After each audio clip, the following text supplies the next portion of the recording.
Student, इस video में हम लोग क्लास 9 का सिविक्स बुक का नागरिक शास्त्र का क्वेश्चन आंसर करेंगे चैप्टर 4 का, जिसका नाम है संस्थाओं का कामकाज। देखिए, पहला नंबर क्वेश्चन है, अगर आपको भारत का राष्ट्रपति चुना जाए तो आप निम्नलिखित में से कौन सा फैसला खुद कर सकते हैं। का नंबर देखिए, अपनी पसंद के व्यक्ति को प्रधानमंत्री चुन सकते हैं। ये तो नहीं कर सकते हैं, प्रधानमंत्री जो होता है वोटों के द्वारा चुना जाता है। ख नंबर देखिए, लोकसभा में बहुमत वाले प्रधानमंत्री को उसके पद से हटा सकते हैं। ऐसा भी नहीं किया जा सकता है।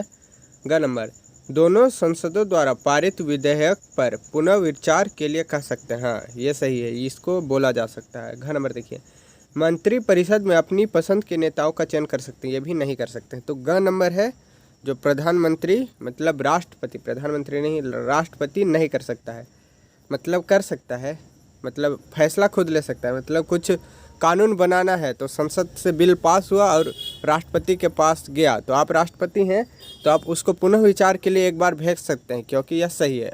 अगर दोबारा वहाँ पर आ गया, मतलब वही चीज़ वही कानून अगर दोबारा राष्ट्रपति के पास आ गया तो फिर वह उस पर साइन करने के लिए बाध्य है। मतलब वह पूरी तरह से कानून बन गया है, उसको जो राष्ट्रपति है वह मना नहीं कर सकता है। फिर देखिए क्वेश्चन नंबर 2, निम्नलिखित में से कौन राजनीतिक कार्यपालिका का हिस्सा होता है। का नंबर ऑप्शन जिलाधीश, ख नंबर गृह मंत्रालय का सचिव, ग नंबर गृह मंत्री, घ नंबर पुलिस महानिदेशक। तो इसमें ग नंबर जो है गृह मंत्री, ये राजनीतिक कार्यपालिका का हिस्सा होता है। फिर देखिए क्वेश्चन नंबर 3, न्यायपालिका के बारे में निम्नलिखित में से कौन सा बयान गलत है। का नंबर देखिए, संसद द्वारा पारित प्रत्येक कानून को सर्वोच्च न्यायालय की मंजूरी की जरूरत होती है। राष्ट्रपति जितना भी कानून होता है उस पर साइन करता है, सर्वोच्च न्यायालय की मंजूरी जरूरी नहीं होती, क्योंकि राष्ट्रपति के साइन करने के बाद वह विधेयक कानून बन जाता है। ख नंबर देखिए, अगर कोई कानून संविधान की भावना के खिलाफ है तो न्यायपालिका उसे अमान्य घोषित कर सकती है। हाँ, ये न्यायपालिका जो है कर सकती है, मतलब कोर्ट ये कर सकता है। ग नंबर, न्यायपालिका कार्यपालिका से स्वतंत्र होती है। बिल्कुल सही है, ये दोनों स्वतंत्र रूप से अलग अलग काम करते हैं। घ नंबर, अगर किसी नागरिक के अधिकारों का हनन होता है तो वह अदालत में जा सकता है। बिल्कुल सही है। तो न्यायपालिका के बारे में जो क नंबर है वह संसद द्वारा पारित प्रत्येक कानून को सर्वोच्च न्यायालय की मंजूरी जरूर होती है। ये गलत है, क्योंकि राष्ट्रपति के साइन करने के बाद जो भी विधेयक होता है वह कानून बन जाता है, उसके लिए जो है न्यायालय की मंजूरी जरूरी नहीं होती है। 4th नंबर, निम्नलिखित राजनीतिक संस्थाओं में कौन सी संस्था देश के मौजूदा कानून में संशोधन कर सकती है। तो घ नंबर इसका आंसर हो जाएगा संसद। ये उत्तर गलती से लिखा गया है, तो संसद इसका उत्तर हो जाएगा, क्योंकि संशोधन का जो काम होता है वह संसद ही करता है। संसद में पहले विधेयक पारित होता है कि ये संशोधन करना है, उसके बाद जो है फिर 2/3 बहुमत से जो उस प्रस्ताव को जीतना होता है, संसद में जितने भी बैठे होंगे व्यक्ति 2/3 वोट अगर सहमत में है तो संशोधन होगा, वरना नहीं होगा। तो जितना भी फैसला होता है, जितना भी विधेयक बनता है या फिर जितना भी संशोधन होता है, सभी का काम जो है संसद करती है। संसद के 2 सदन है, लोकसभा और राष्ट्रसभा, और उसमें जब राष्ट्रपति का हस्ताक्षर हो जाता है तो संशोधन हो जाता है। फिर देखिए क्वेश्चन नंबर 5, उस मंत्रालय की पहचान करें जिसने निम्नलिखित समाचार जारी किए हैं। तो देखिए, हम लोग को इसको जो है मिलान करना है। देखिए उत्तर देखिए, देश से जूट का निर्यात बढ़ाने के लिए एक नई नीति बनाई जा रही है। वाणिज्य और उद्योग मंत्रालय, मतलब एक नई नीति बन रही है, तो ये वाणिज्य और उद्योग मंत्रालय के अंडर में आएगा, मतलब उसके नीचे आएगा। ख नंबर, ग्रामीण इलाकों में टेलीफोन सेवाएं सुलभ कराई जाएंगी। संचार और सूचना प्रौद्योगिकी मंत्रालय, मतलब टेलीफोन सेवाएं प्रदान करना ये संचार और सूचना प्रौद्योगिकी मंत्रालय का है। ग नंबर, सार्वजनिक वितरण प्रणाली के तहत बिकने वाले चावल और गेहूं की कीमतें कम की जाएंगी। तो ये कृषि, खाद्यान्न और सार्वजनिक वितरण मंत्रालय इसके अंडर में आता है। फिर देखिए क्वेश्चन नंबर 6, देश की विधायिका, कार्यपालिका और न्यायपालिका में से उस राजनीतिक संस्था का नाम बताइए जो निम्नलिखित मामलों में अधिकारों का इस्तेमाल करती है। का नंबर देखिए, सड़क, सिंचाई जैसे बुनियादी ढांचों के विकास और नागरिकों के विभिन्न कल्याणकारी गतिविधियों पर कितना पैसा खर्च किया जाएगा।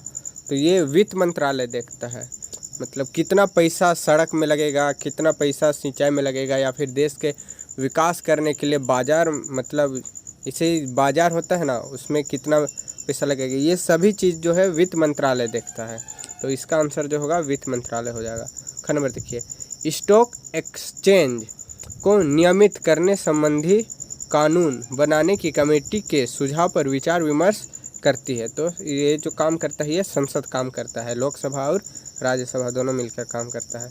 ग नंबर, दो राज्य सरकारों के बीच कानूनी विवाद का निर्णय लेती है, सर्वोच्च न्यायालय लेती है। इसका जो निर्णय होता है वह संसद नहीं ले सकता है, क्योंकि यह जो है किसी के अधिकार का हनन का बात हो गया। तो जहाँ भी अधिकार के हनन का बात होता है तो वह सर्वोच्च न्यायालय या फिर कोर्ट ही जाता है। फिर देखिए घ नंबर, भूकंप पीड़ितों की राहत के प्रयासों के बारे में सूचना मांगती है। इसका घ नंबर हो जाएगा कार्यपालिका। फिर देखिए क्वेश्चन नंबर है 7, भारत का प्रधानमंत्री सीधे जनता द्वारा क्यों नहीं चुना जाता? निम्नलिखित 4 जवाबों में से सबसे सही को चुनकर अपनी पसंद के पक्ष में कारण दीजिए। देखिए चुनाव ऐसे होता है हर राज्य में जो है मुख्यमंत्री का चुनाव होता है, लोग मुख्यमंत्री के लिए वोट करते हैं। और मुख्यमंत्री का चुनाव करने के लिए यहाँ पर मतलब विधायक का चुनाव होता है, एमएलए का चुनाव होता है, इस प्रकार से चुनाव होता है। वार्ड का चुनाव होता है, फिर सरपंच का चुनाव होता है। जिसकी सरकार जीतते जाती है तो उसी के सरकार जो है मुख्यमंत्री चुना जाता है। वैसे ही देश भर में जिसका सरकार जीतेगा, हर राज्य में जिसको अधिक बहुमत मिलेगा उसकी ही सरकार बनेगी। अब देखते हैं इसमें से कौन सा जो है संसद के पक्ष में है, मतलब सीधे क्यों नहीं चुना जाता है, कौन सा ऐसा कारण दिया हुआ है इन चारों में जो बिल्कुल स्पष्ट है। का नंबर देखिए, संसदीय लोकतंत्र में लोकसभा में बहुमत वाली पार्टी का नेता ही प्रधानमंत्री बन सकता है। ये तो बिल्कुल सही है। ख नंबर देखिए, लोकसभा प्रधानमंत्री और मंत्रिपरिषद का कार्यकाल पूरा होने से पहले ही उन्हें हटा सकती है। ये नहीं हो सकता है। लोकसभा और राज्यसभा दोनों मिलकर प्रधानमंत्री को उसके पद से बर्खास्त कर सकते हैं, तब जाके दोबारा चुनाव होगा। केवल लोकसभा ऐसा नहीं कर सकती है। ग नंबर, चूँकि प्रधानमंत्री को राष्ट्रपति नियुक्त करता है, लिहाजा उससे जनता द्वारा चुने जाने की जरूरत नहीं है। ये बिल्कुल गलत है। मतलब यह सही है कि राष्ट्रपति जो होता है वही प्रधानमंत्री को चुनाता है, परंतु यह बस कहने के लिए है। जो उसका लीडर रहेगा, जो दल जिसको अपना लीडर चुनेगा, प्रधानमंत्री उसी मतलब राष्ट्रपति उसी को प्रधानमंत्री के रूप में नियुक्त करता है। जैसे बीजेपी का अभी अगर हम लोग लीडर जो देखें, सभी ने बीजेपी का लीडर जिसको बना हुआ नरेंद्र मोदी। यदि नरेंद्र मोदी की सरकार जीतती है तो राष्ट्रपति जो है नरेंद्र मोदी को ही प्रधानमंत्री के रूप में नियुक्त करेगा। अगर कांग्रेस की सरकार जीतती है तो कांग्रेस का जो लीडर है, कांग्रेस का जितना भी कमेटी है उसने जिसको अपना लीडर माना है उसको भी जो राष्ट्रपति होता है वो प्रधानमंत्री के रूप में नियुक्त करता है। प्रधानमंत्री जीता हुआ दल का कोई भी व्यक्ति को प्रधानमंत्री नहीं बना सकता है।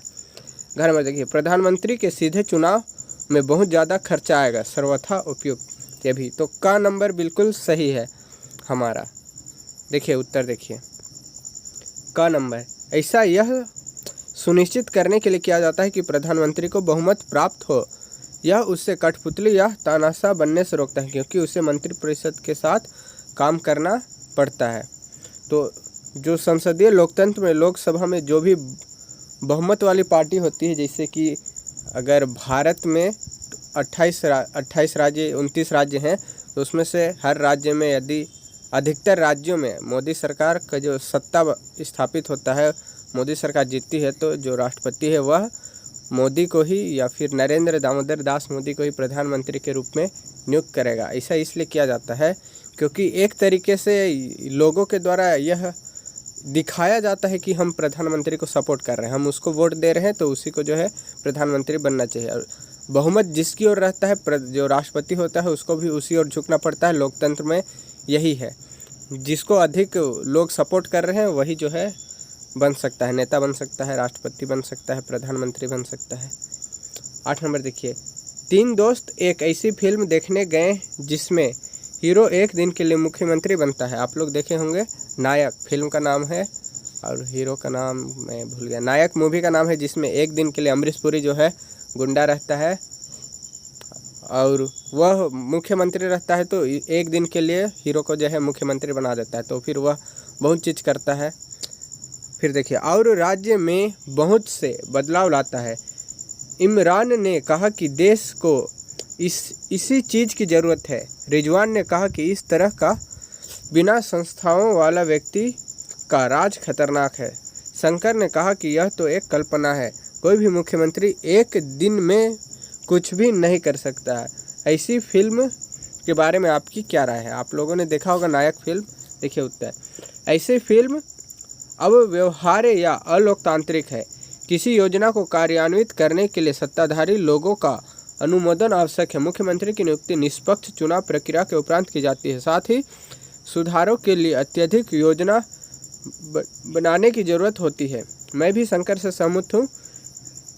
राज्य में बदलाव लाने के लिए केवल एक दिन काफ़ी नहीं होता है।